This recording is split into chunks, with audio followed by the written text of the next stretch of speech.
time.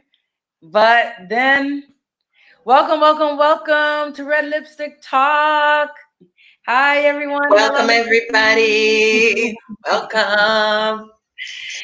So Happy happy. International Workers' Day.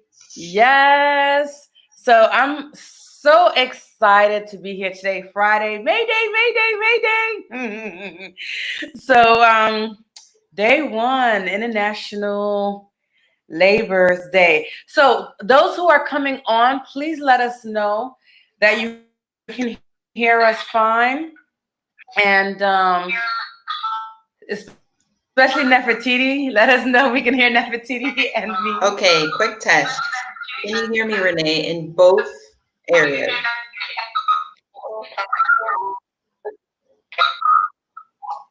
Okay, so speak Nefertiti. So I am speaking now. I don't know how the quality is coming into Instagram. Yeah, the quality is really bad. It Yeah. sounds like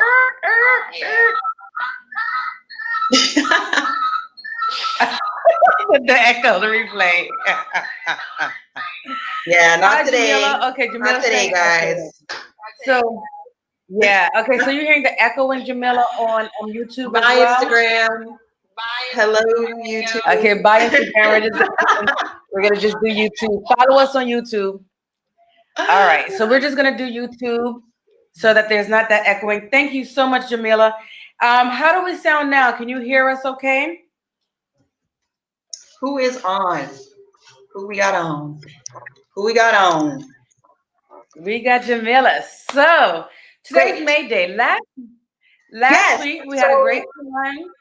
Yes. So I wanted to celebrate you, Renee, for being an independent worker, for being such a motivated worker, for pushing to get my work done.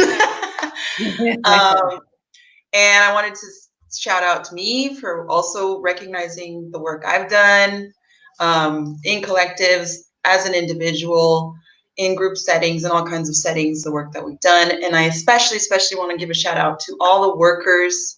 Everyone is an essential worker. They're really, I mean, we all need each other. So to sort of say some workers are more important than others really undermines the fact that we still need to be united as workers in the world. We don't control our resources. We don't control the decisions made about the resources that we depend on. And that is still a big issue. And we're hoping that with this current crisis, that'll really shift things. And so, yes, so International Workers' Day, as folks.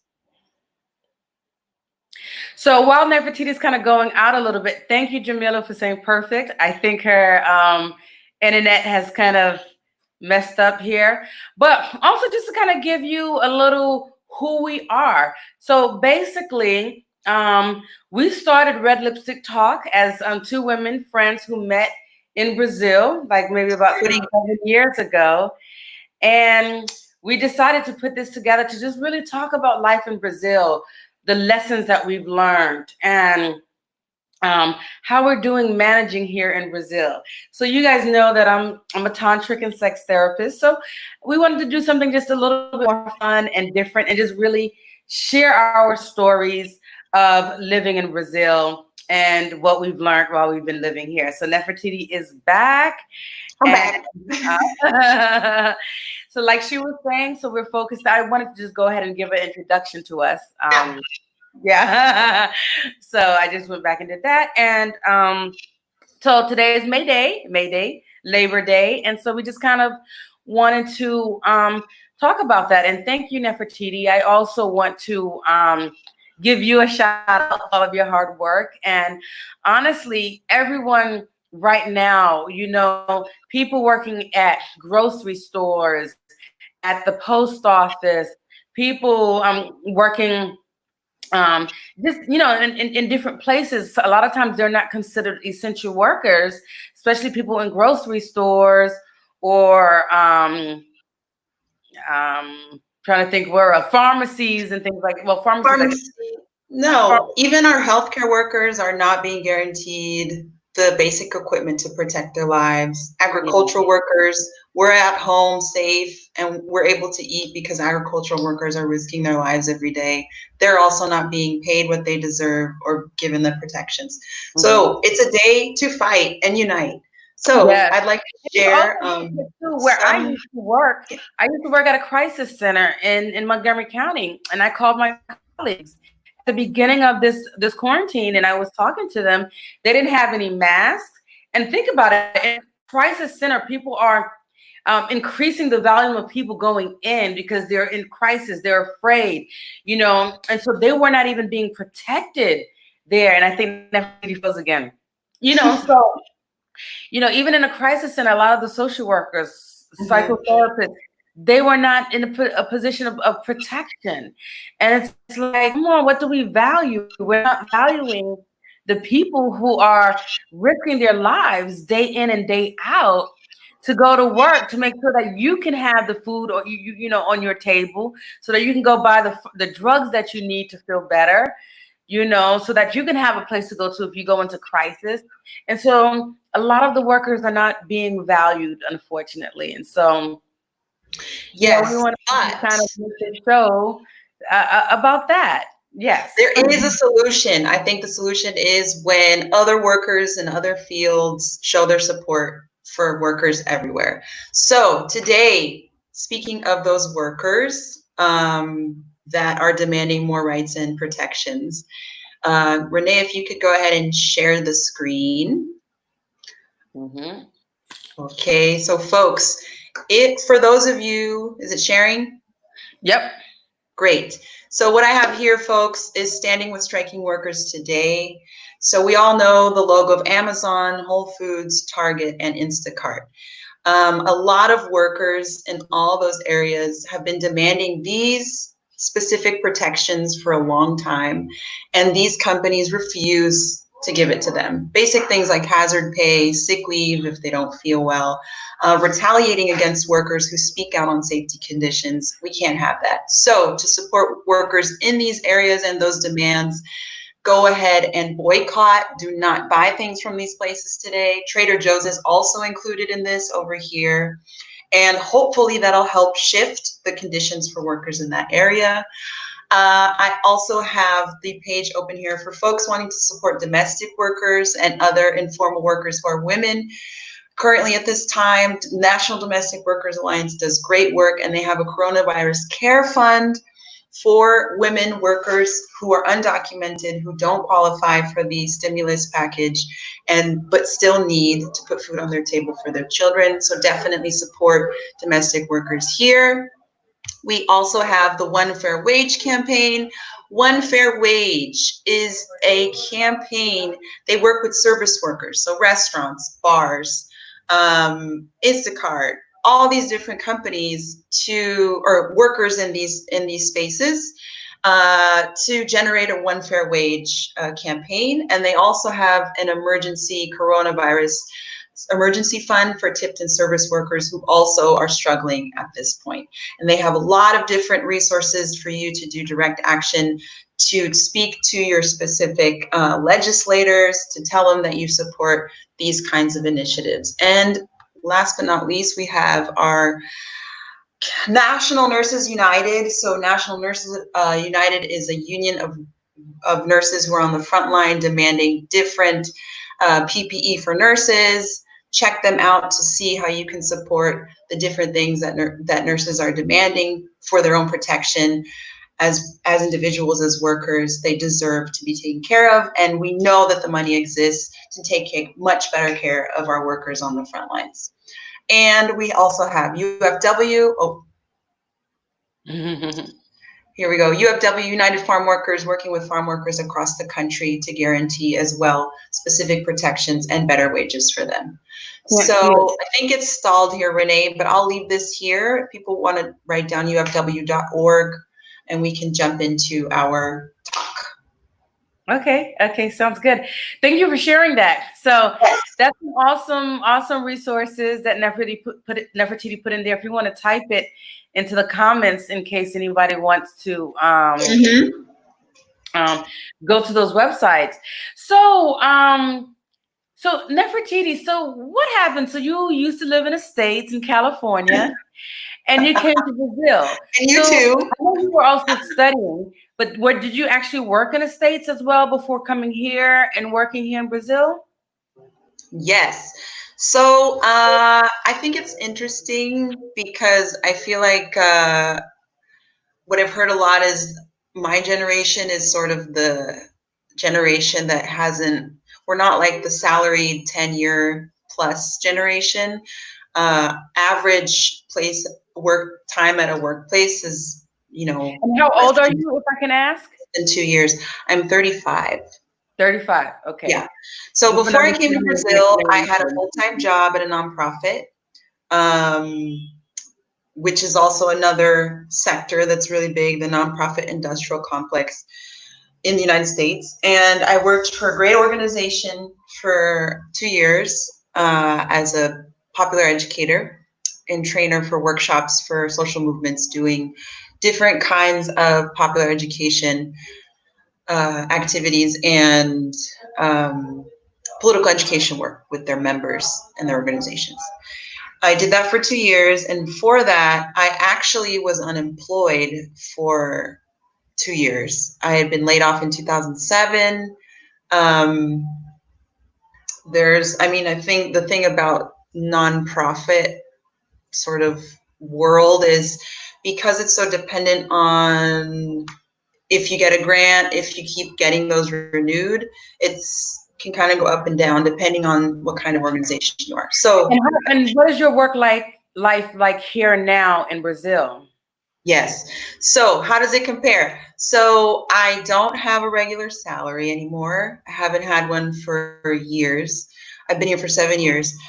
When I came to Brazil, I came here to study primarily. So work was going to sustain my time here. I didn't have a scholarship. I didn't have grants or loans to study.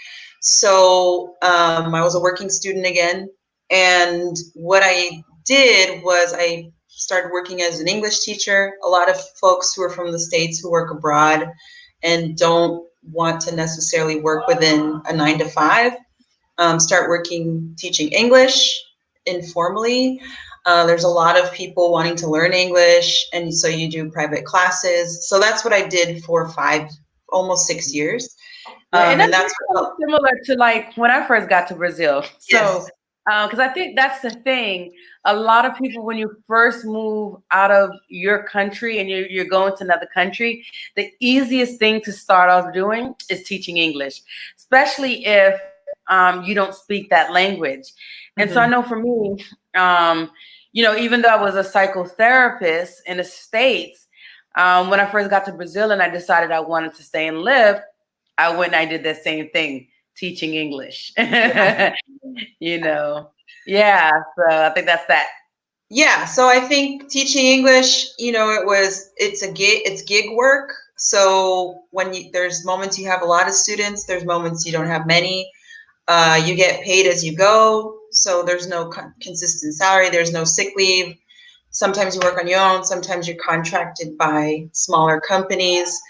Um, but yeah, it's gig work. So there's no work protection, there's no guarantees in terms of sick days or vacation time or 401k or sort of salary advancement. That's something. This is where I actually learned what it like to negotiate my worth, and I think that's a big lesson when you start working for yourself.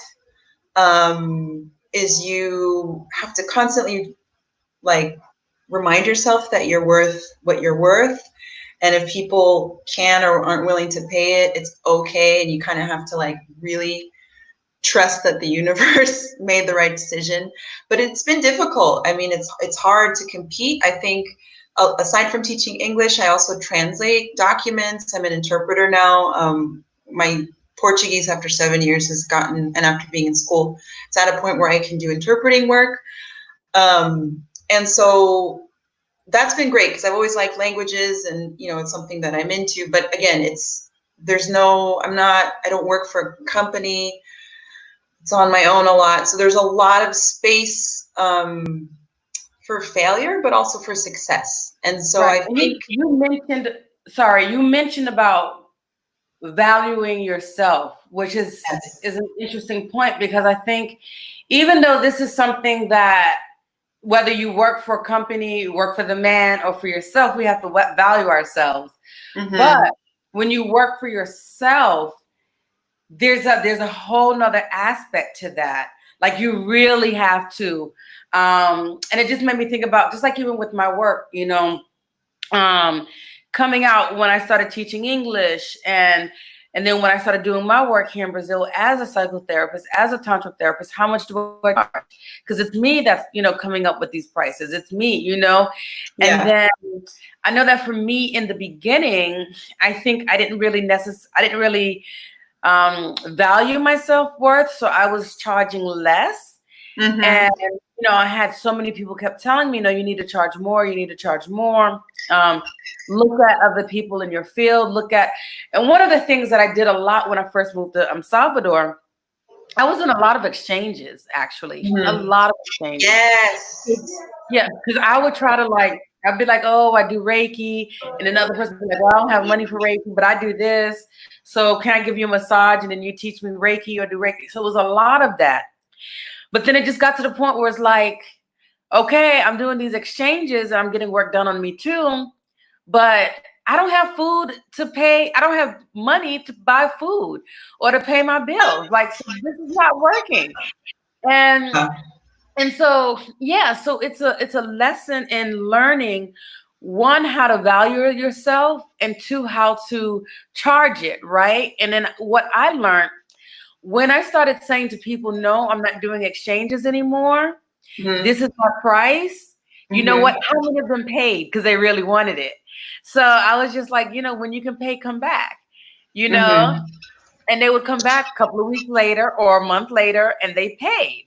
And Mm-hmm. so it was just, it's not to say I don't do exchanges anymore, because I still do. As a matter of fact, Susanna, who did your reading, I just sent her a message about doing an exchange. But she's already doing one of my courses, and I was like, how would you like to do it and you don't have to pay for my course? So it was like a win-win. She wanted to Yeah. do mine, I want to do hers. So, my point to that is I still do exchanges, but I'm very clear about that now, where it's not like I'm doing it because I feel like I have to work or like out of a need. I'm doing it out Yeah. of, we are two people who both want to do, want to learn from each other, work from each other. And so we decide mutually to do this exchange. But it's so Yeah. important to make sure that you're getting paid what you're worth and what you value, and so just thinking about it, it was like, how many years did we study?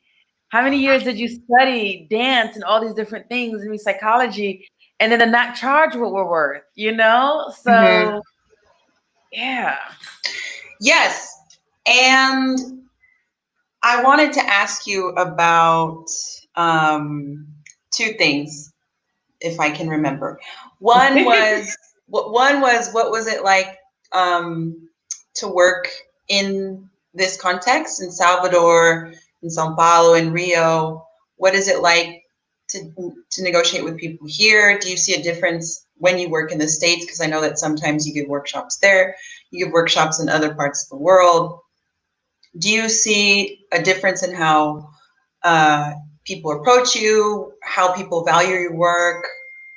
Just kind of like what has that been like working in Brazil specifically? Yeah.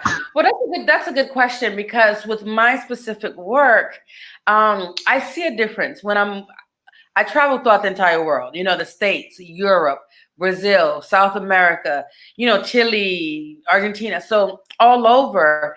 And each place has been different. So which is Mm-hmm. interesting. And large in part, I'm living in Rio because they value this more. And so one of the things I noticed being in Rio, I'm so close to Sao Paulo. So I end up working, between Rio and Sao Paulo. Sao Paulo is a 6-hour bus ride to Rio, or a Mm-hmm. 45-minute plane ride. But Salvador, my heart, where I love, trying to work there, it's still that same thing. Everybody wants to ask for a discount, or they want to do the exchanges. And I'm not going to say it's because they don't value the work.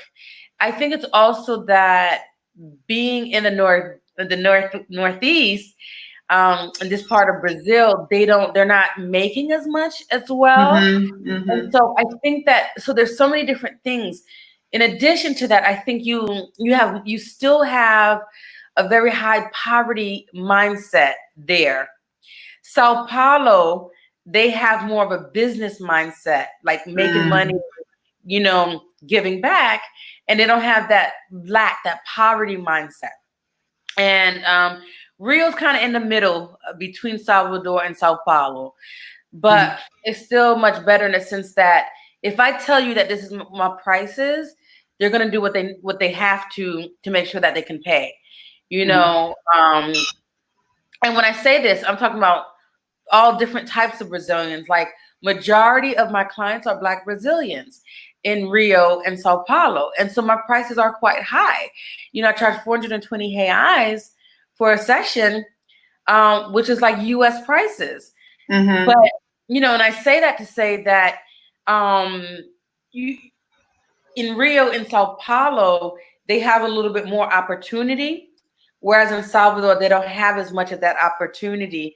So they're not necessarily able to pay those prices.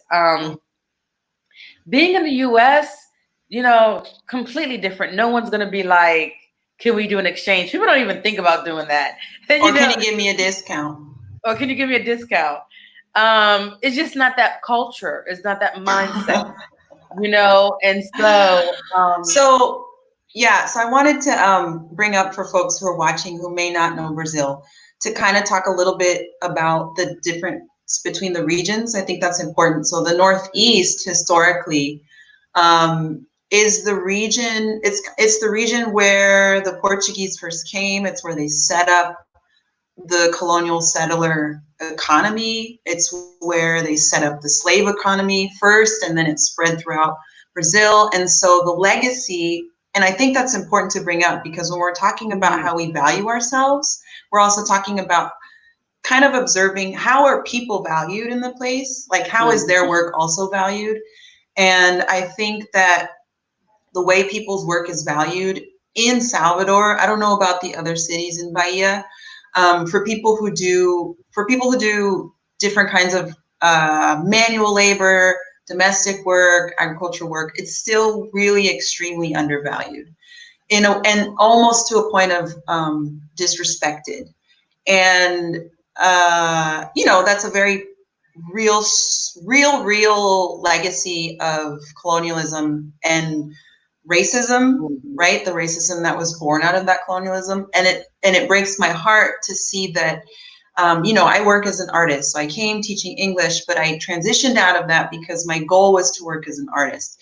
So I've been working as an artist for the last 4 years. And when I say that, I work, I perform in festivals, and doing creative processes to present shows, but I'm also producing, cultural spaces and other events for people in the city. And time again, it's always the same story from artists who are from here is they have to leave here. They always say, I have to leave here in order to be valued, because I'm not valued here the way I am outside. And so many artists from Bahia, from Salvador, have gone to other states, to other cities, to other countries, because their work isn't valued here because of that legacy of racism and colonialism that's still really, really heavy. And I think a big indicator of that as well is the minimum wage here is 800 reais a month. So the minimum wage is given by month. It's not given by hour like in the States. And 800 reais a month comes out to like less than $200 a month. So the fact that hasn't changed, in years, and that's still considered enough for the people who are making lots of money and sort of control the means of production, they're saying that's fine for people, but it's not enough to live. It's not enough to live with dignity and to thrive, right? We're not just trying to, and so the mentality of just surviving and getting by it's really, really apparent here. People don't have that much to sort of spend. I feel like there's this thing where, you know, in the States, I feel like, yes, it's hard for people to get by, but folks have money to spend extra on little things, going out, you know, nice products, doing classes. I feel like to donate, right, to people. And when I was in school and dance school and with my artist friends and things, I feel like there's time, extended periods of time where people can only afford bus money and means for the month. Or, you know, like really there's like no other extra room to spend. And I think that has a lot to do also with the current political situation. So Brazil is in an extreme right, you know, administration right now, and they came in 2 years ago. But before that, Dilma Rousseff was ousted. There was a coup, and that shifted how people value culture specifically. So I'm going to speak to that because that's what I do. But, you know, cuts to funding, cuts to grants. And so given all those cuts, a lot of people are trying to figure out how is it that we reinvent ourselves, and how is it that we continue to create a market for the things that we do. Mm-hmm. So the Bridgepoint Phil says Ed Mata is a great example of this. He basically said we won't play to Brazilian crowds again. Who's Ed? Hi, Ed. They didn't pay you well, huh? No, he said, no, this is Phil. He says Ed Mata. I don't know who Ed Mata is. Who is that, Phil? Who is Ed Mata? Ed Mata. I guess a musician or something like that. So, Okay. you know, and so it's interesting, like Luigi Luna is from Salvador. And Yeah. he had to leave Salvador and go to Sao Paulo to like make it big. And now she's huge. She's huge. She's huge. And she was in your neighborhood in the Moho playing her music. Yeah, she lived in my neighborhood. I knew her. Doing your Reiki classes. Yeah, so but you know, and that's the thing. And I know a lot of other people from Salvador who left and came to Rio de Janeiro to sell. I have a lady who, Angelica, she does the dinners on Sundays. Ajum. And then her daughter makes like really amazing purses, black kind of, just kind of the, you know, black. I can't think of the word for it now.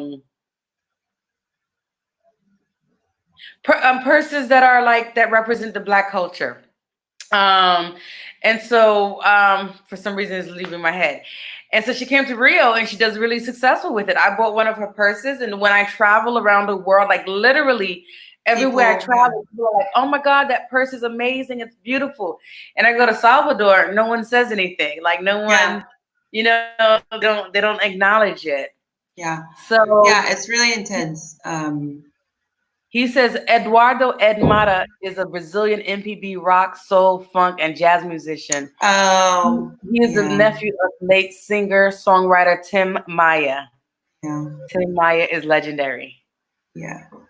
No, and we saw it for Carnival. Like I've played at Carnival a couple times in my different like, you know, popular not like pop, but popular like the people's, in my different maracatu and samba groups. And for the groups that are smaller and community groups, we get paid nothing for playing 5 days, 5 hours a day. And when you know, the excuse is like, oh, that's our budget. But when you see what they're paying, you know, Ivete Sangalo and Daniela Mukherjee and all those people, superstars, they get millions to play for 2 days. Yeah. And so it's heartbreaking that, and it's the majority white. And that's the thing, is it's still so racialized. Like this year, Ileaye almost didn't go out because they didn't have money, because they weren't approved. They weren't approved for their grant this year. And people were outraged, and, you know, there was an emergency grant that appeared out of nowhere to sort of allow them to go out, but they almost didn't go out because there was no money. And it was like, how could there be no money if you have this lineup of superstars? You know, there's always money for them. They're never going to run out of money for the superstars. Right. And so when you're in a place and you see how that's valued, and those superstars, almost all of them are white, except for Carlinhos Brown, and Leo Santana. Aside from, and Margareth Jimenez is, okay, 3. But the majority, they're white. And so it just breaks my heart and it makes me angry. And, and I've learned since I've been here trying to work as an artist. And then even if you're a woman, it's like 10 times lower. Like, okay, it's hard enough if you're Black. If you're a woman, if you're queer, if you're, if you're disabled, if there's all these, if you're a mother, it makes it 20 times harder. And so I think thinking about all this is like thinking about not only is what am I worth, what is the person worth that I'm having a transaction with right now, how do we value the people around us and the work that they do? Right. And so what are the pros and cons in your mind to working doing the different gigs like you're doing, or going back and working for a company like you did in the US? Like, what are the pros and cons to both of those? Yeah. So should we start with the different, how about the challenges, not the cons? Okay. So the challenges or the pros? Do you are you an optimist or a pessimist? What about the audience? What do they want to hear? The pros or the challenges? What do you guys want to hear? Let us know. Okay, well, I think the pros is, well, I think I had a hard time with my schedule. I mean, I worked many, many hours a week. So that's been a big difference because, I've been able to sustain myself. And when I say that, I mean really basic. Like, I don't have a car. I use the bus. I walk all the time. I eat pretty basic. I have a little home, really simple, really humble way of living. So I really downsized in terms of luxuries. So that's kind of the challenge, because I have days where I'm like, man, I really want like a pedicure, and I want I want my bathtub, and I want all these things that that I gave up. So there's that. But the trade-off has been more time to try and grow as an artist. So that's what my goal was to try and grow as an artist. And growing as an artist means you need a lot of time doing and rehearsing and learning things that you're not getting paid for. So I was able to, because I was working for myself, teaching English, and then later doing artwork, I was able to have that time. So, they say you pay for things either in time or in money. And so what I've gained is more time, and I've lost some money. So I don't have a saving. So that's what I think now. I'm like, okay, I've kind of gone to both extremes. I'm like, okay, now I kind of need to figure out how to balance those things. I'm 35 and, I have no savings. I have no 401k. I have no property.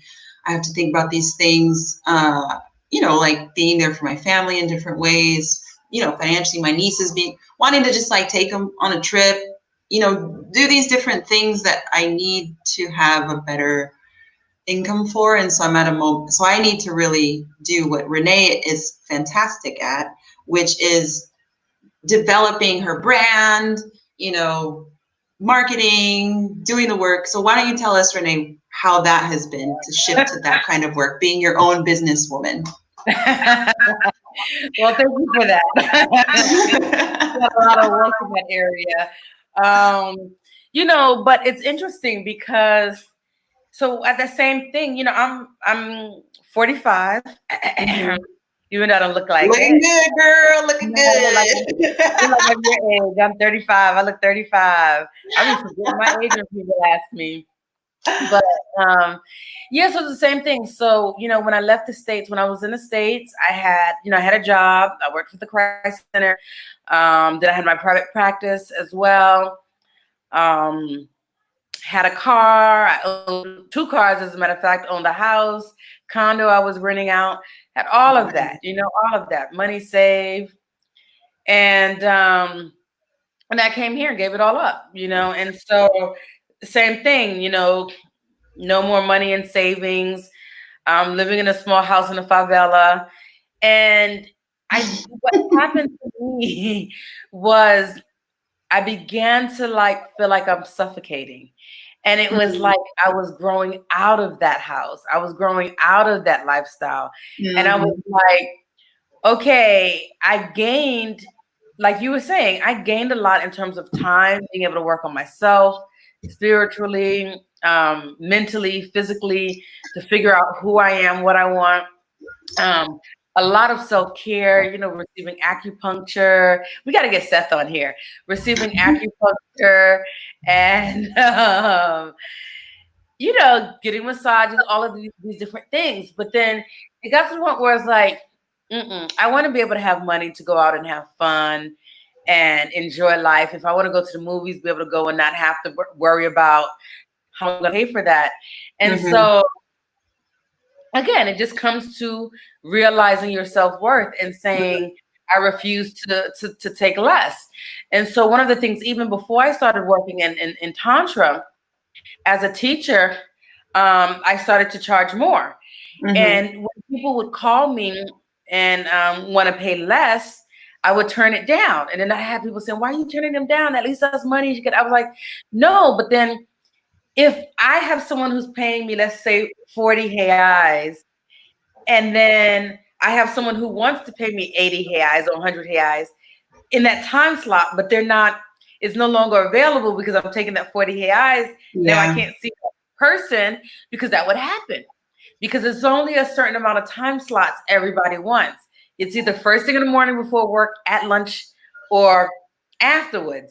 So I was like, and then I'm also telling the universe that this is what my worth is.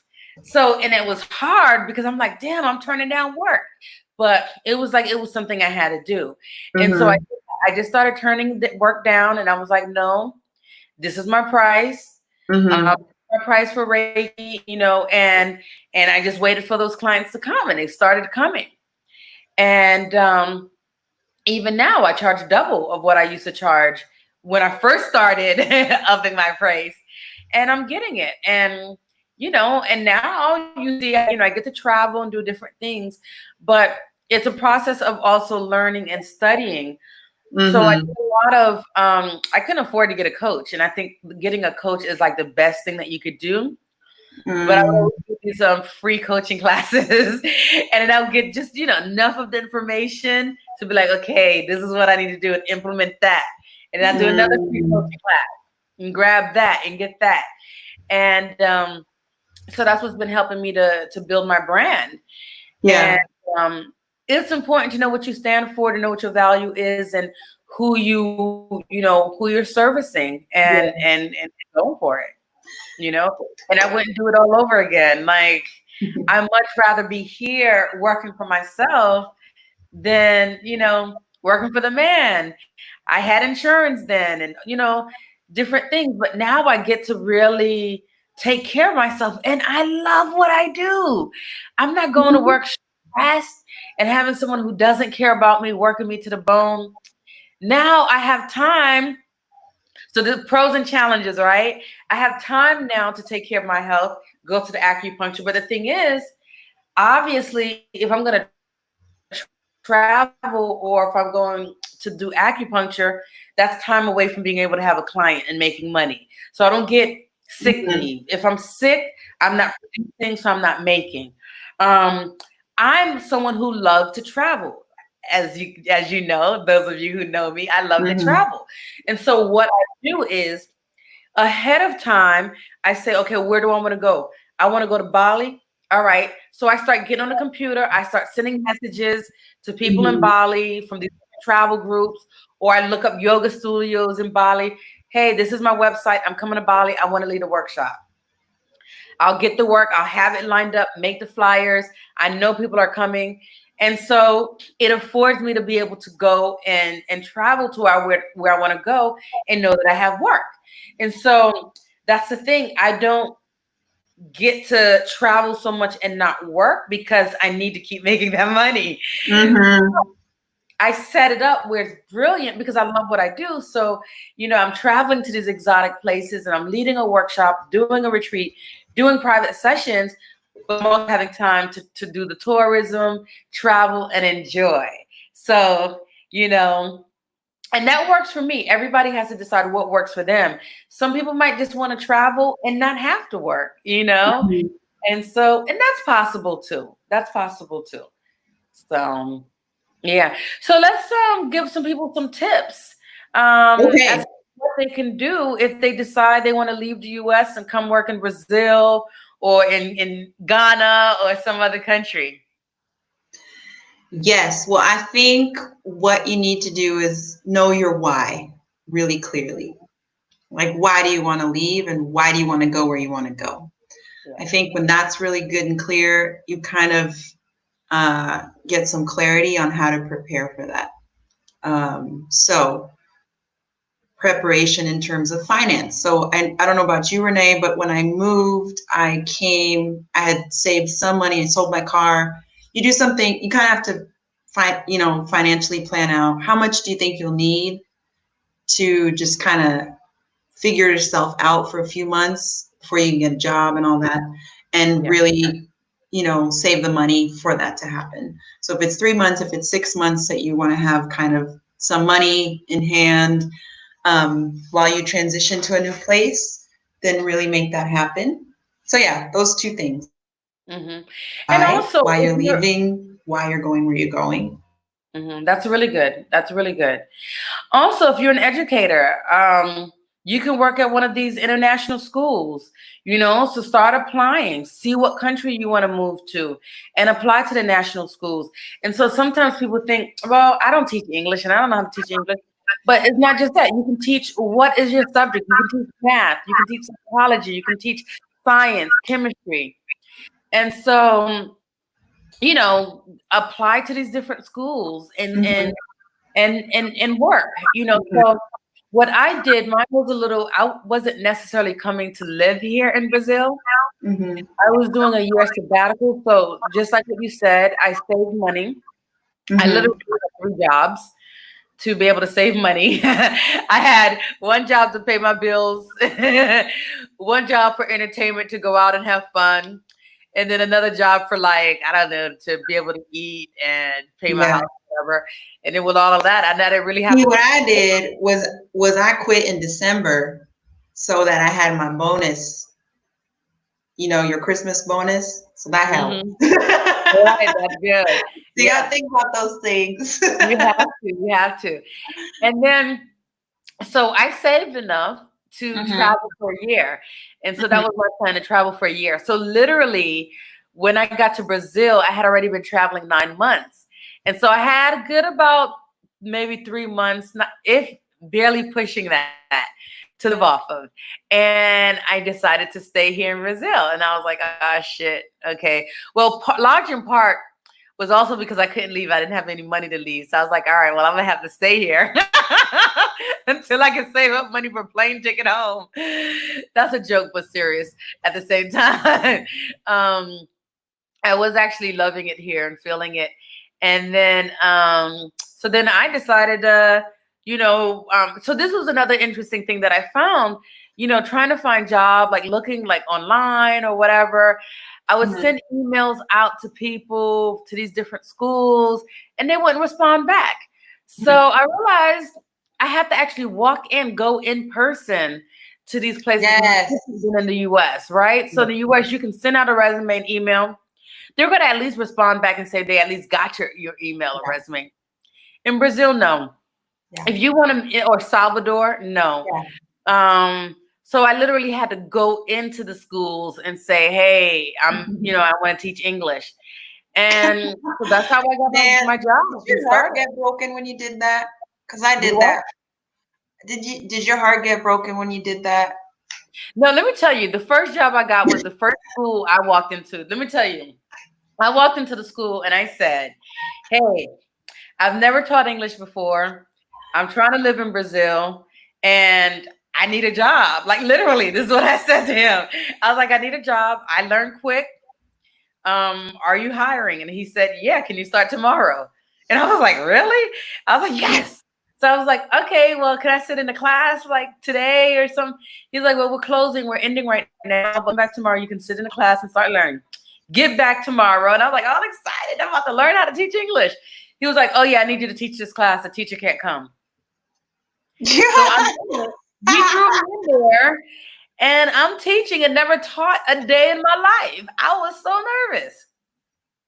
And so I started working for 2 different schools. Second school also went in. I was like, yeah, I'm just learning how to teach, and got the job. So basically, because I'm a foreigner, I'm an American. Oh, wait, let me tell you, the second school, they actually gave me a test. So I had to do the test, and it has asked me some grammar questions that I knew I got it all wrong. No.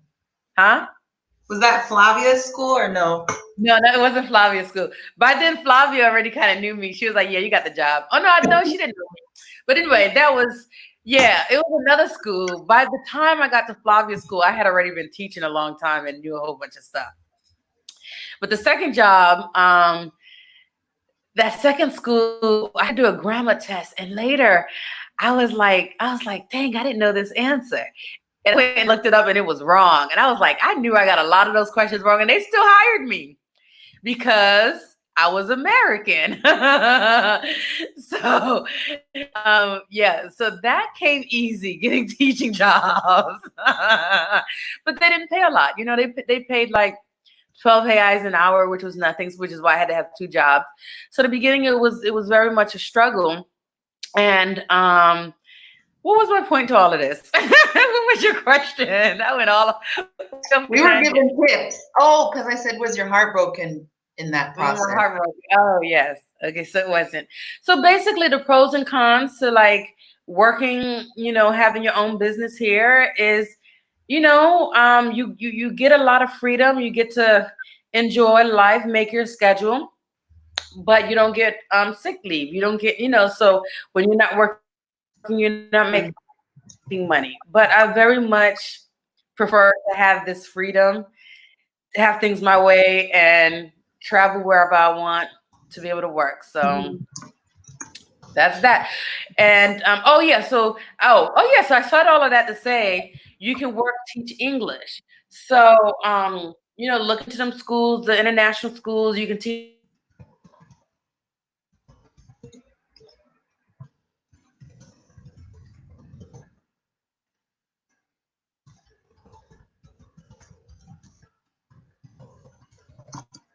Oh, okay. We went out. Did you go out or were you still there? I went out. But okay. I'm back. Yeah. So, all right. Okay. So that's it. I think those 2 suggestions you gave were really great. And I wrote some more. Oh, you have more? Oh, I thought that was it. You're like, 2 more. I was like, oh, okay. Just soon. All right. Go ahead. Continue. If you want to post them, you can. I've typed them into our special private chat for people. Okay. Or I should put it in the live comments. I'm not sure. You put it in a private. Go ahead. So the last 2 points for people thinking about moving abroad. But again, and now that, obviously coronavirus has changed everything completely in terms of our ease with jumping between countries, and the privilege that we had with that. But I think that if you want to plan for moving or being abroad a year from now, we don't know what the situation will be like, but it's definitely a moment now to sort of reflect on, is that something I'm interested in, and how can I make the plan towards that? So I listed the 2 things: know why you're leaving and why you're going, where you want to go. I might have some typos, Renee, if you want to just edit those before you post. Figure out your financial plan. How much do you need to save to have a cushion abroad for 3 to 6 months? The third point that I think is important is to make contacts in your networks. Do you know people where you are going? So the place that you're wanting to go, do you already know people there? If you don't, are there people in your network who know people there and can connect you? So, kind of a basic one, but it's always good. You never know who you'll kind of connect with. And the fourth thing is, depending on the work that you're looking for and the kind of work that you do, see if you need to sort of create or tweak or update or revamp your website, your brand, your social media presence. Websites as a reference for people who may be interested in your work is pretty key. So as Renee mentioned, she wanted to go to Bali. She started reaching out to people, and then she gave her website as a reference. So I think those are good kind of, how do you get yourself abroad things. I know that for folks in the States, friends of mine who also have been trying to do this, one thing that's been tricky for them and holding them back is their debt in the US. I know people have different levels of debt. So I have like zero debt. I've never liked the idea of debt, so I don't really have a big debt. And I had a lot of grants, and when I went to college, I had a lot of financial aid, so I was blessed to have financial aid and not have too many loans. So I don't have too much experience with the question around dealing with debt, but I don't know, Renee, if you have any tips. I have an excellent thing on that. So, what a lot of people have done, remember our girl Chandra, when you work for school, one of these international schools, they actually pay you really well. And so I know a lot of people who come and they work for the international school, and literally within 3 years, you can pay off your debt, if not sooner. So it depends on the lifestyle you want to live. Because when you work for the international schools, one, they pay your rent, they pay your transportation. And so basically the money that you make, which is a lot, I mean, minimum is going to be 60,000, and that's like take home, because you're not paying taxes in the States, even up to 100,000 or more.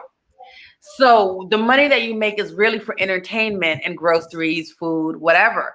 So you can literally save 80% of that, of what you're making, if you're like not traveling, not eating a lot, and within a year or two, maybe even within a year, depending on how much your debt is, pay it off.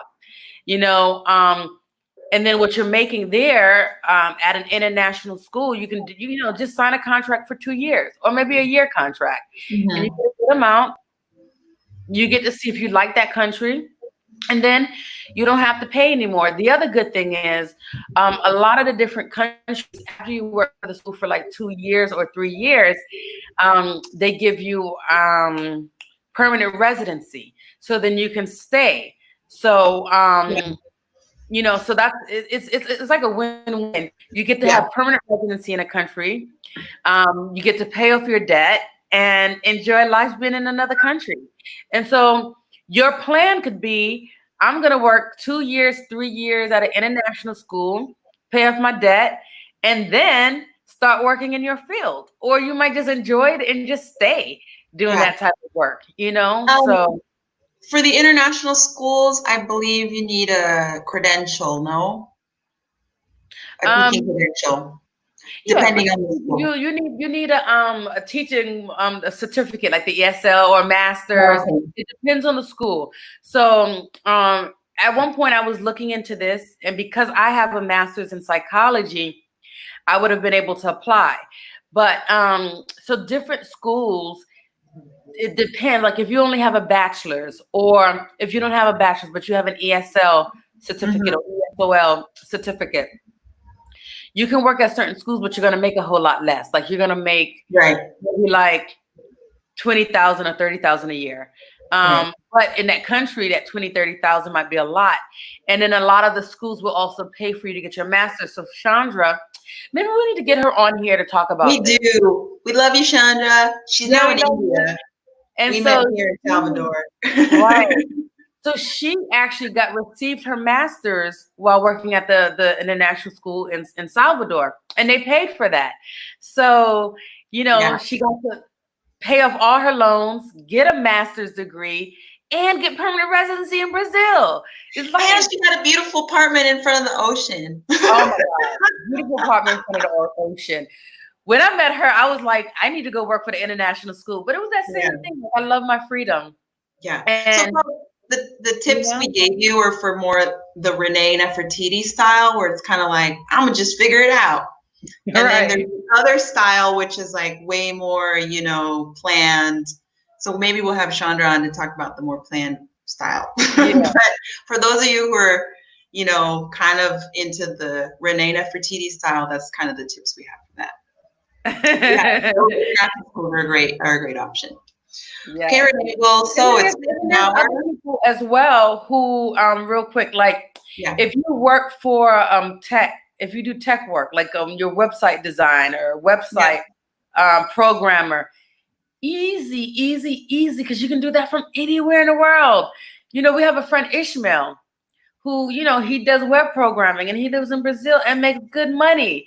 So, I mean, you're making US dollars living in Brazil. So think about the type of work that you do and can you do that remotely? And now we are seeing how many different jobs we can do remotely because how many people are working from home? So now you have a skill that you didn't realize. So after this virus, maybe you can continue working from home, which means, okay, you're working from home. Now let's save up. Let's manage our finances. Where do I want to live?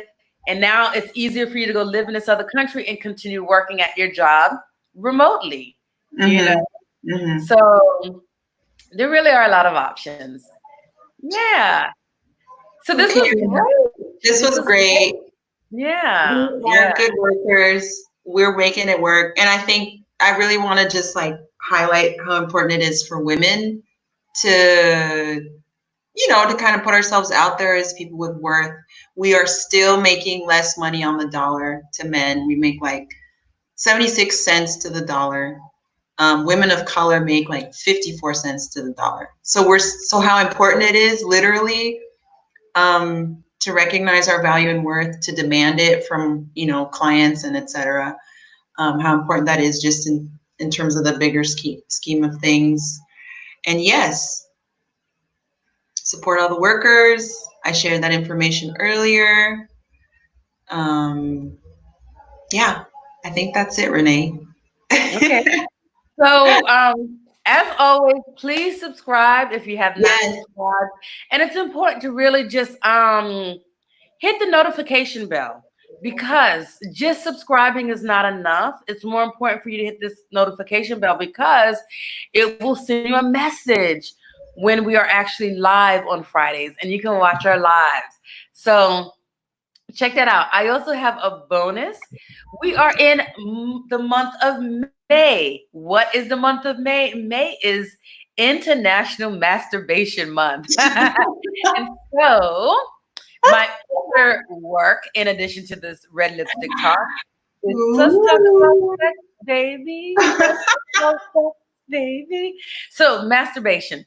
So exclusively for my Patreon people, I'm doing Monday Masturbation Day. So the whole week of May, we will be masturbating.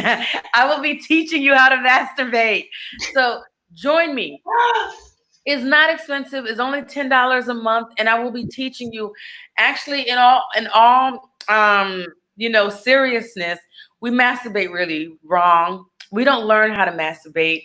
And Nefertiti knows she used to teach sex ed, sexuality, and all that stuff at one point in her life. So in the schools, they don't teach you how to, you know, about sex. They maybe teach you how to put a condom on a banana, carry an egg like this is your baby. Like, what kind of stuff do we learn when we're in school? And so many people, men and women, they learn from watching porn, and you're learning all the wrong stuff because you're disconnecting from your body, and you're learning what you think will feel good, and then you get into the fantasy world. So I'm actually going to be teaching like ways to masturbate where you can connect with your body. Good Lord, the numbers went up. People must have felt that I'm talking about masturbating. Felt that I was talking about it. I'm like, the numbers are going up. Just now coming on. That's so funny. And so I'm actually going to be teaching you how to masturbate, to cultivate that energy so you can manifest more, so you can work on your creating the life that you want. Masturbating so that you know what your body feels and you can become multi-orgasmic. So join me. It's only $10 a month on Patreon at Prandata Prem. And Every Monday, we're going to be masturbating in addition to self-exploration Sundays and Tantric Tuesdays. So you get like a lot. You're going to be learning a lot about sexuality, about Tantra, about connecting to your body and yourself, and doing awesome meditations only for $10 a month. That's not a lot at all. And you get a lot. So come on over, join now, like literally go on your computer and type in Patreon and Prandata Prem and join, subscribe, $10, because you're going to get some great stuff this month. All right. So Nefertiti, share how people can connect with you. Well, I don't know how I'm going to top masturbation.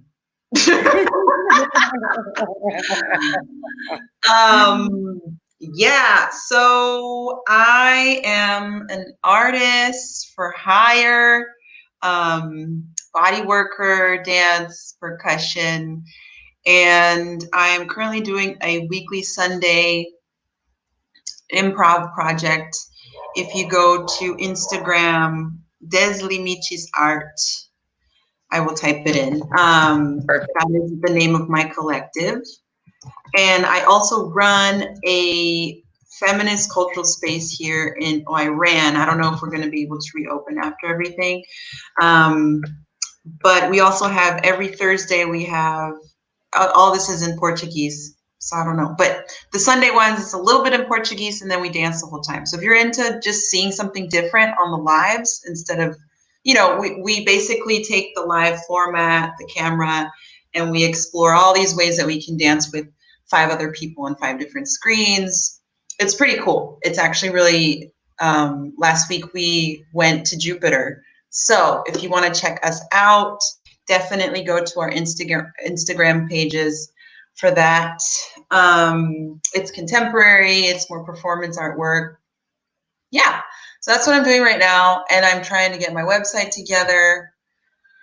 If folks want to just learn how to dance Brazilian popular dances, want an instructor that's personal, that speaks English, that can break things down, I'm open to connect with people and teach as well. My companion Julie, she's also a musician, so we can set that up for you as well if folks are interested. Yeah. All right. So hope you guys are interested in one of these amazing things, completely different, but both amazing. So join Nefertiti, go to her, the IG Deslimites Arts, or Nefertiti Charlene, or Casa Rosada Bahis. Or join me on Patreon, Prandata Prem, for Masturbation Mondays. All right, love you guys. This is great. Thank you. Bye.